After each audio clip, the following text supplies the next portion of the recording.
from Nigeria, international, Joe Ofodu reporting from Geneva. This is Radio Nigeria, Radio Nigeria in Abuja and Lagos. Anurumotonu Owanayade-Boso.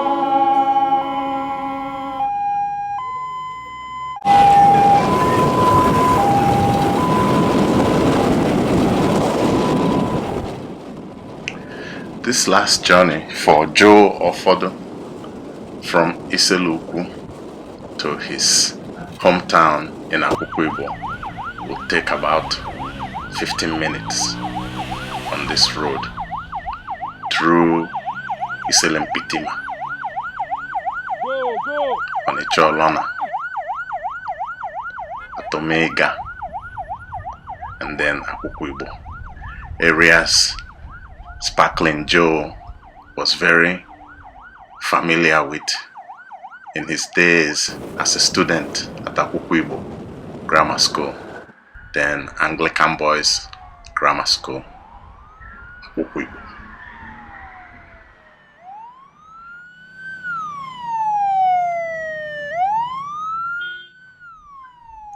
From these humble roots, he rose to make his mark in journalism at Radio Nigeria in Lagos, Radio Nigeria, Abuja. The legendary Joe Ofodu reporting.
anyị afọgozu nwaanyị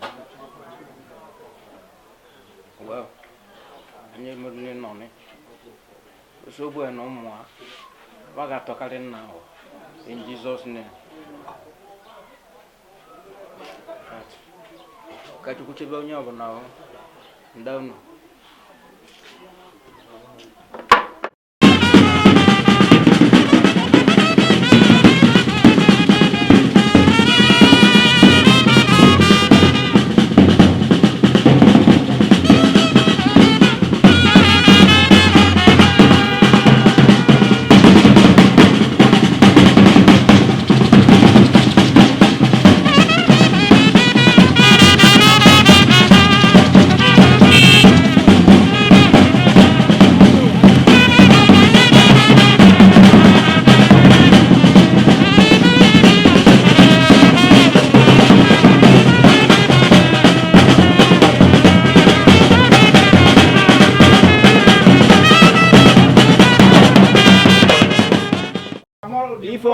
Ife ọjị ukwu ka mmanya bụ ọ ga-arịrị ụmụaka mma eje n'elu ụlọ osogbo na agata n'ahịa nnawa n'afọ Kraịst Jizọs.